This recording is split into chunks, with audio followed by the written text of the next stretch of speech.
1,000 days played of the game. So it's our monthly roster review video with Valley flying, and we're going to talk about T4s on Symbiotes. We're going to talk about what we did with our Sinister Six, and we're also going to take a look at our rosters and what T4s we're looking at. And most importantly, and my favorite part of the video is where we look at our save squads. Your video is focused on Blitz, and mine is more focused on War. So let's get into it. You're going to just kind of walk me through it and ask me first things first. Ooh. Yes.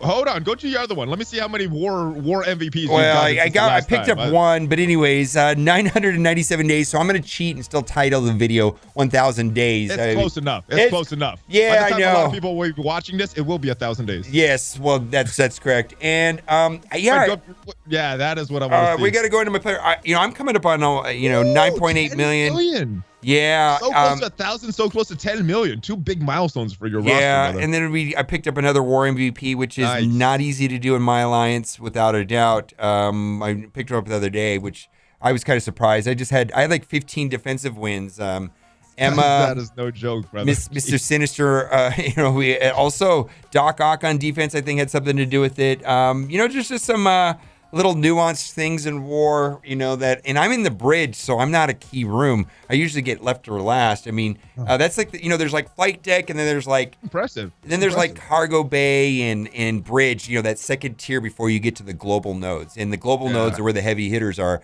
I'm in the second tier, man. I'm not in a high 15 wins in like a security or armory is not as impressive as bridge, where you're getting no help from anybody. No, bridge is usually left for after the globals are down, or they just punch through one side. Yes. And for some reason they don't have that max health from, I think it's the barracks and stuff. So yeah. Anyways, it's not a big deal. I'm playing to win. But anyways, let's go into, and we're gonna talk about.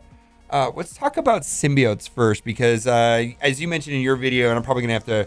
It looks like Symbiote Spiderman's coming to Milestone Orbs probably in today's blog post. Probably by the time this is live, that information will be out. But we're going off of data mine. So I'm not going to talk about this because I'll probably make a separate video about that. Probably that'll get published before this one is. I don't know, man. I don't know what we're doing. But this is before the blog post. Let's talk about symbiotes and T4s. And you kind of, are you hyped about symbiotes? I think everybody is hyped about symbiotes. I mean, we see the community. We see the hype in the community, the happiness in the community, the views on our channels are going up when the symbiotes. Not so much for Sinister Six. Yeah, symbiotes are the real deal, guys. No, that's what I'm going to say is that's the reason why I'm asking is I'm going to show you that I ignored my Sinister Six, man. I couldn't get into it where I'm fully committed to Scream. Now I did her special, which allows her to strip more positive effects away when she does her middle ability, which is turn 1. And I think the correct answer is we're going to do all of them, but which ones did you do? I did the passive, then the ultimate, then the special, and my next one's going to be the basic. Okay. I'm not excited about this does do more damage, but it extends the slow for 2 turns, and that to me, I thought that was a little bit of a redundancy with Symbiote Spider-Man because he does the same thing on his ultimate at the same time. And so I was like, I don't know if I need that or not. Maybe it just doubles down on it. The turn orders coming on different turns. The turn orders don't really line up. Their speed is actually very similar, though. The way I'm using them, I'm not getting too much overlap. Well then maybe I have a feeling I'm going to do all of them. And then this here I'm going to do all. Is healing. I just thought that there was enough healing. And the one that I'm going to do next is this one here, just to get the bleeds on the chains. So when it chains, it'll bleed. That's my next one too. Yeah. Anyways, then because I get asked constantly what T4s now. Symbiote Spider-Man, unfortunately, even the basic. The basic you probably can do last now, but other than that, man, these other 3 you just kind of have to do it. Carnage, I believe that this is a must-have. T4, his passive is a must-have, and the cleave is because you're going to use the cleave a lot.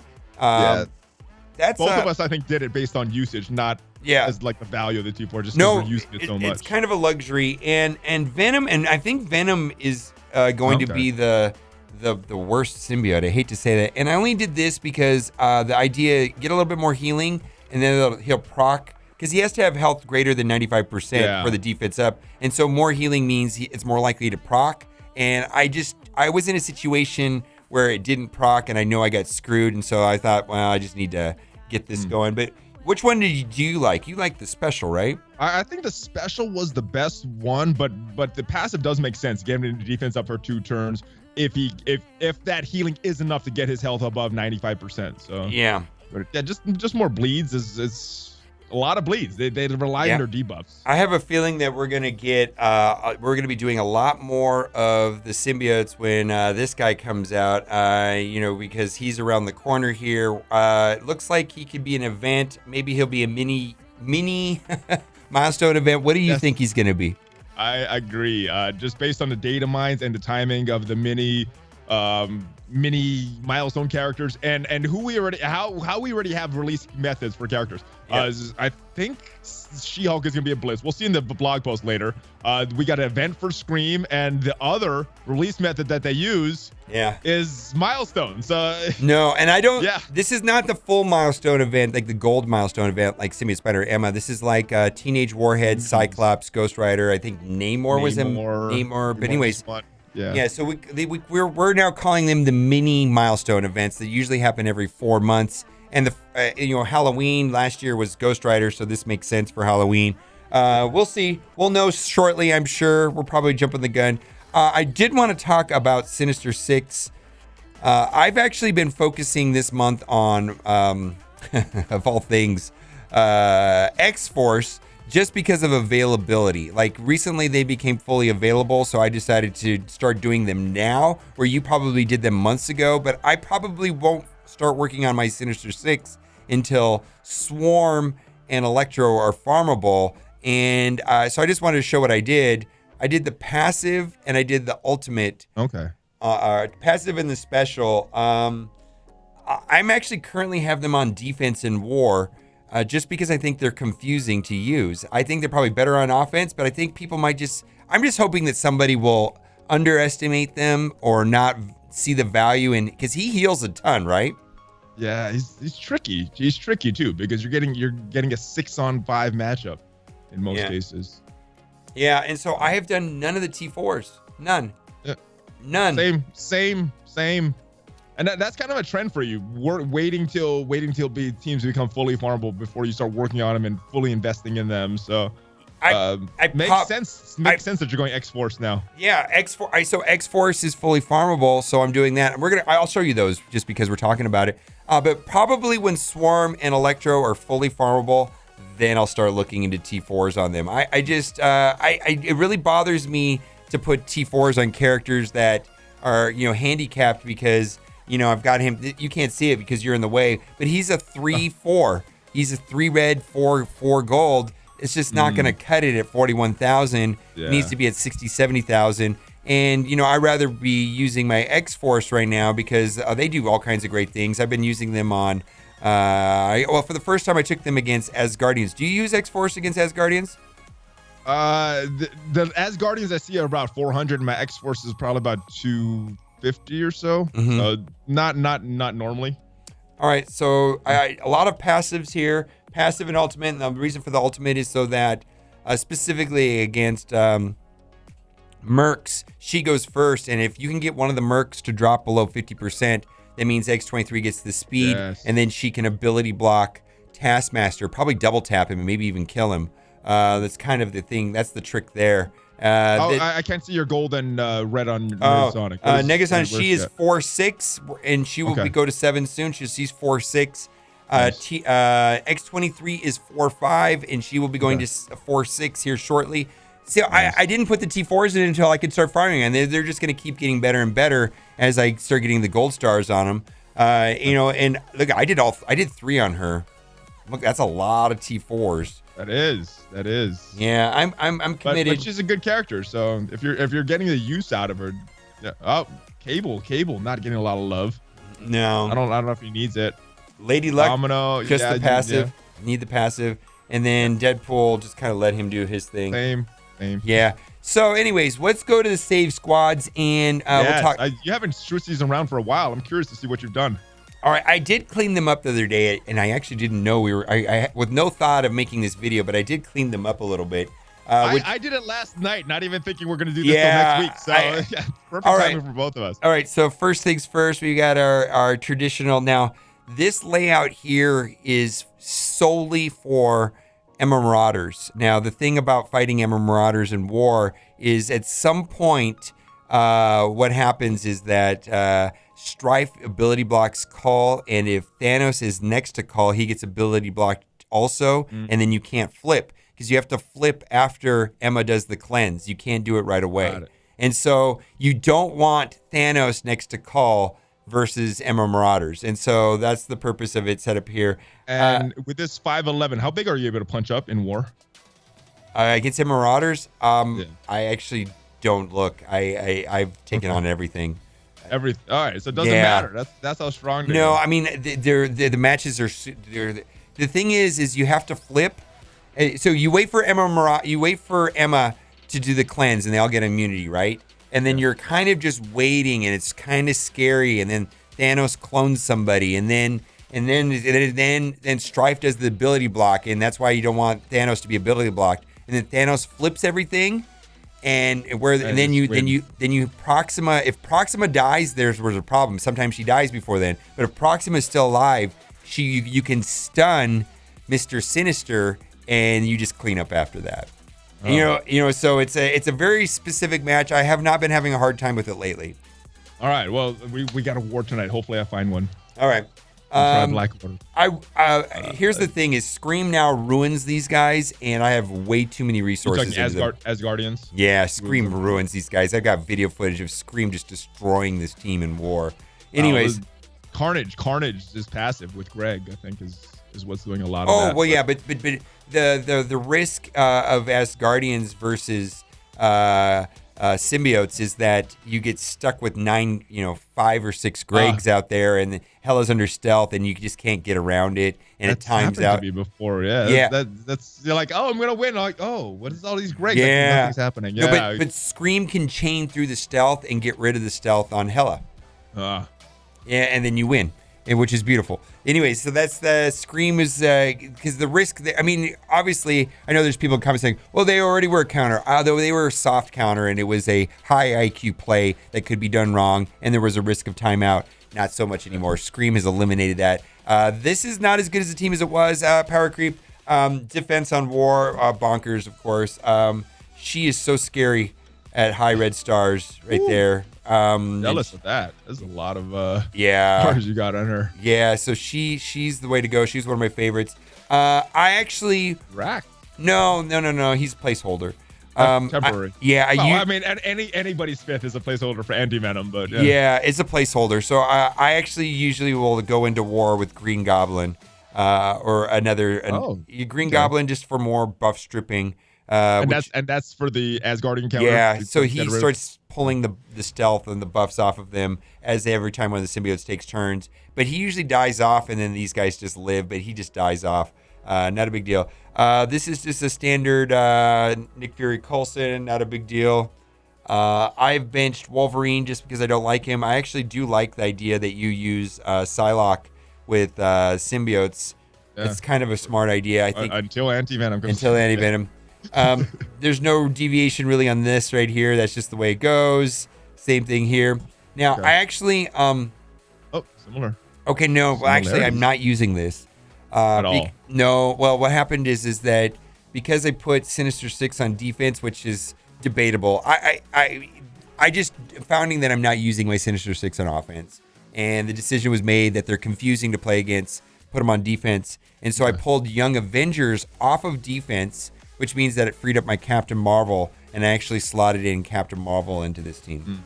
The spacing is a little different. It's I believe it goes from right to left: Hulk, Captain America, Black Widow, and then I think it put Captain Marvel and then Hawkeye on the end, something like that. Okay. Anyways, doesn't matter much. Deadpool and friends. This team probably should be broken apart. And we have the same team. It's the same hate for that team. Yeah, I don't know what to do with this team. And I do have it on defense and war, and every once in a while someone tries to punch across, and then, because of the double burst between Rocket and Star-Lord early, and then they spawn with defense up. At least the key characters spawn with defense down because of Vision. You actually might just burst down their Invisible Woman or their their rescue. And you win, and then that's just the way it goes. I don't know. This is kind of old news by now, right? I think this is kind of standard issue defense on War. Yeah, I think everybody uses the Shuri Killmonger version of the Mercs. Yeah, and I know a lot of people are. I've been seeing a lot of people using Ultimus in there, and I guess there's a on defense. Yeah, I guess one of the that stops like the Brotherhood counter, and because the Ultimus will open it up to power armor though if you put Ultron on it. I don't know, man. Ultimus on defense. Ultimus, okay. Ultimus on defense. Yeah, Ultimus. I get them confused. All right. I may have said Ultron. I don't even know. I'm destroyer of words. I probably don't know what you saw, what you said, but I thought of Ultron. What I'm seeing is some people are taking out Shuri and putting Ultimus on defense. I don't understand it, but anyways, it has to do with deleting a tank, like Juggernaut, is what I'm hearing. It stops one of the counters. Normal. This is going to change, right? Yeah. Namor is going to come off. You're going to use that. You're going to use him on defense. Yeah. And Namor going somewhere else. Yeah. Our wars are so fast right now. Anything we can do to slow it down is probably the direction we're going to go. I actually think most people need to keep their. They probably need to focus more on offense. I know a lot of people don't get full clears. It means that you're putting too much on defense. You know what I mean? And I think you should. I mean, there's definitely something to be said for shifting to offense. And we're getting full clears, so we can start focusing on defense. Yeah. Anyways, this team here, like I said, I pulled Captain Marvel off of it and put it in Avengers. I really hope that they give us a fifth Avenger, so this becomes a logical team. I kind of don't know what to do with it. Spider-Man? Are you using Spider-Man anywhere? Yeah, but it's not even on defense. I could use it on offense, but what do I do with that team? I have enough teams. Scrap teams? I don't know. Yeah, Namor might go on this team, but believe it or not, Manus has actually saved me before, so I do like it. I guess depends on the matchup, right? If you need the healing, or if you need the offense, clearing the buffs off the enemies. Something I've been doing when I go against like 400 and 450, 480k Red Skull teams is how turn 1 you normally do the ability block. What I've been doing is his middle ability to kill a minion off early.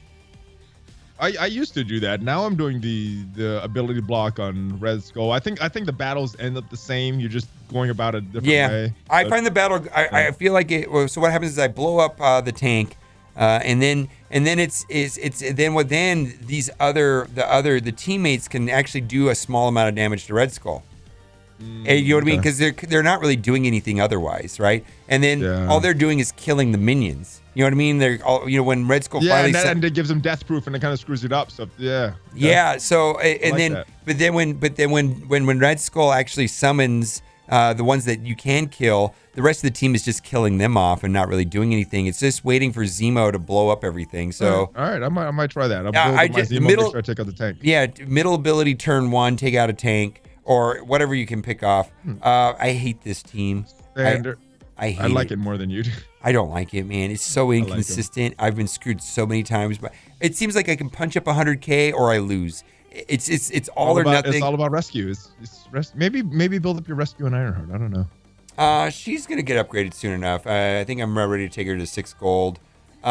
This is the standard team I've been putting on defense. There's lots of heals. I think people are just confused on what to do with a Gear 14 Doc Ock, and he just does his thing, and people underestimate the strength of him.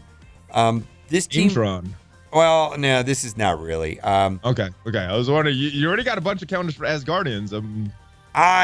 Ultron goes wherever. Actually, sometimes I do. One war, I actually ended up putting Ultron with Symbiotes just because there was the last match of the day, and I had Symbiotes left, and I was like, okay, I'll just throw Ultron, and I'll just pull off Drax or whatever I normally have here, and I put in Ultron.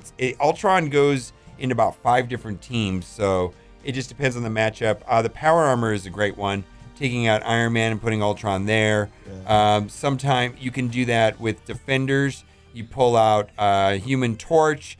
You can do that with Inhumans. You can pull out Quake and put in Ultron. And then this right here is actually a good counter against kind of a soft Hela.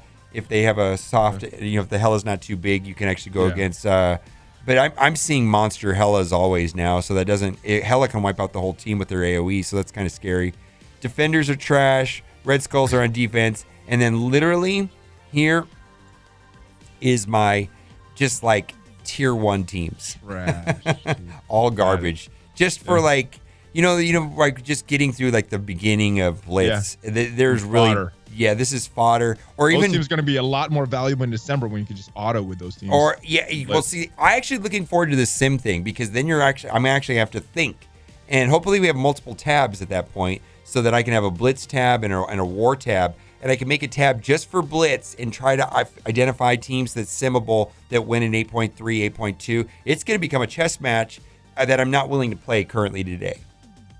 You know what I mean? Because right now you know which teams you have to play manually, and you know which teams you can push on auto, right? Yep. It's good in the future. It's going to be like, okay, well, this is a manual play team. This is an auto play team. We're going to be able to identify it, and we're probably going to be looking for as many auto play teams as possible, right? And so combining a lot of our teams, I'm thinking what we might do. Yeah, and then also we're going to be like, oh, am I going to win? Am I not going to win? And you're going to be toggling between the three. And then you're just like, I don't know if I can win. I don't know. I think it's going to be fun. It's like, I don't know if I'm going to win this or not. And then you push the button and you're like, oh, I lost. You know what I mean? At the very least, it's going to save tons of time. Oh, yeah. Per rotation.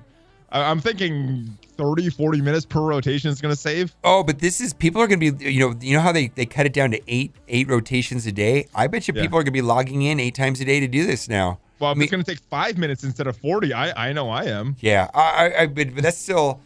It's going to increase engagement on my end if they do that. I mean, it just seems like a good thing. That's it. Anything else you have questions about? Or I mean, it's pretty much trash. I like it. I like what you've been doing with your roster. I like the red stars that you've gotten lucky and pulled, and I like what t4s you're putting in your team. So yeah, and I know not much to say. You're doing. I love it. And then right now I'm focusing on Arena, which is Black Order, for ISO 8, and then my U7 team. And I mean, you can see that I put a lot of them on there, but because it's only costs, to go to level 1 only takes 5 pieces, so it's pretty easy to just say. Actually, let me ask you one question. You going level 1 and then getting a lot of characters, or are you taking a few teams up to 2, level 3, maybe level 4? I'm focusing my Black Order mostly right now, and then Black Order is kind of what I'm focusing on. You see, I got 3, 2, 2, 2. My Thanos is at 3. I think I need to get my key everyday use U7 and arena teams up to 3, and then I probably I'm unwilling. There's a big jump from going 3 to 5, right? But I feel like it's relatively painless right now to go to 3, and the true meta for ISO 8 is probably to be discovered on who needs to go to 5 at what class. You must do Thanos at 5, Raider, whatever, right? Whatever it's going to be, right? And that we don't know. I believe they're going to be musts. Like, I highly recommended taking this character to 5 ISO 8. But right now, I don't see it. I don't see the risk of going to 3 even on most of these. And then other teams at 1, sure, why not? You at least unlock the ISO 8 mechanic, which is helpful in gameplay, right? Yes. So I think a lot of the community is doing a lot of the same thing. I don't think they're taking too many people are taking it past level 3, but there's probably a few whales. There's probably a few whales that already have all 5s. I mean, it is cumulative, going up. But it's just so like it jumps so steep, you know what I mean? Like right here, like this particular piece right here is at level. Oh, how come I can't click on it? Go to the other screen. Yeah, okay, this one right here. Like right here, you can see it right here. Level 3 is at 20 at 9, going to 4 is 27, and then going to level 5 is 81. Going to 9 is okay. 1, 3, 9. I'm not finding 9 to be that grindy, but 27 to 81. Yeah. Oh, I mean 9 seems almost free. I believe that war teams are probably all going to be at 9, level 3 at some point. I think I think 3 is going to be baseline kind of like getting like a 3 or 4 red star. And then, it's like, wow, your important characters you use in promotion credits and you're taking them to 5, 6, and 7. That's going to be this 5s in ISO 8, man. It's really steep going from 9 to 27 to 81. And that's cumulative. So it's the difference between 9 and 27 and the difference between 9 and 81 to get there. It's not an additional 81 after the 27. So it's a good thing. What do you think about ISO 8? I love it. We talked about 2 things in my video. It gives you flexibility, and it's linear. So it's not random. It's like another piece of gear. All you got to do is collect it. You put on the character once, and then once you have those upgrades, you could switch back and forth between classes. If you didn't make a right switch of the class, a decision on the class. And you might lose out on some ions at that point, but you're not losing out all the gear, which is the big grind. Yeah, I don't think the ions are as scarce as I thought they were going to be. I don't even see. I mean, unless you're taking. I lost you there. Where'd I go? I don't know. I clicked a screen and I deleted you. You're gone. Oh, there I am. There I am. All right. Well, I don't even know what I was clicking on. All right. I said, what did you? I was going to put you on the spot for an awkward moment. You ready? You're doing the giveaway today. You ready? I really hope you like this video today. For every person that liked this video, you will be getting for free in your account an 8 red star. What are we getting today, Valley Flying? An 8 red star toxin. Toxin. Oh boy. Toxin. All right. Yeah, wasn't that on his shirt, or was that somebody else on his shirt in Cerebro's Strike Time video? I'm not sure. A lot of people thought it was Toxin, but I think it was Anti-Venom. You know what I mean? I think people thought it was Toxin, so a lot of people was like, why isn't it Toxin coming game? Anyways, I don't know. All right, head over to Valley Flying's channel where his breakdown is a little bit more Blitz focused than mine, and mine was a little bit more War Forces. All right, say bye for now. Say bye, Valley. Bye for now, Valley.